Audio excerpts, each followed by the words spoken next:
കണ്ടില്ലേ? അവരിവിടെ ഈ നമ്മളെ പിന്നെ കരിപ്പൂർ എയർപോർട്ടിൻ്റെ അവിടെ വന്നിട്ട് അന്നവിടെ എയർപോർട്ടൊന്നും ഇല്ലാത്ത സ്ഥലം, ഒരു ഒഴിഞ്ഞൊരു പ്രദേശമാണ്. അവിടെ ഇങ്ങനെ നടന്ന് മൂപ്പരൊന്ന് അവിടുന്ന് പറഞ്ഞു, ഇതാ ഇവിടുന്നുണ്ടല്ലോ, ഇവിടുന്നാണ് ഈ കരഞ്ഞ് ഹാജിമാരൊക്കെ ഹജ്ജിന് കയറി പോകാന്ന് പറഞ്ഞു.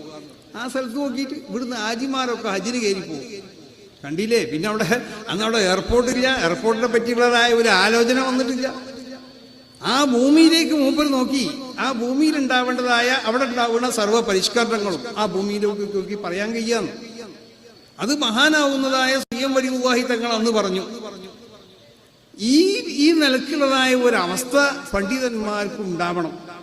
ആ പണ്ഡിതന്മാർക്ക് ആ അവസ്ഥ ഉണ്ടാവണം എന്നുണ്ടെങ്കിൽ യഥാർത്ഥത്തിൽ ഈ നുബുവത്തിന്റെ ഏതൊരു നുബുവത്ത് നമ്മൾ പരിശോധിച്ച് നോക്കിയാലും ആ നുബുവത്തിന്റെ ബാത്തിന് അത് വിലായത്താണ്. ആ വിലായത്തിന്റെ സ്വഭാവം പണ്ഡിതന്മാരിൽ ഉണ്ടാവണം. ഹലറത്തുൽ ഖുദ്സിൽ ഇങ്ങനെ കിടക്കാണ്, ലോകം മൊത്തം കണ്ട് അത് നിയന്ത്രിച്ച് ഞാൻ ഒന്ന് അശ്രദ്ധയിലായാൽ പ്ലെയിനുകൾ തമ്മിൽ കൂട്ടിയിരിക്കും. ഷെയ്ഖിന പറഞ്ഞ വാർത്ത, ഷെയ്ഖിനൊന്ന് അശ്രദ്ധയിലായാൽ സംഭവിക്കും. അപ്പൊ ഇവിടെയുള്ള കാറ്റടിക്കുന്നതും ഇവിടെ മഴ വർഷിക്കുന്നതും ഇവിടെയുള്ള പ്ലെയിനുകളും വണ്ടികളൊക്കെ ഓടുന്നതെല്ലാം ഒരു വലിയന്റെ ഒരു മഹാന്റെ ഒരു റൂഹിന്റെ നിയന്ത്രണത്തിലാണ്.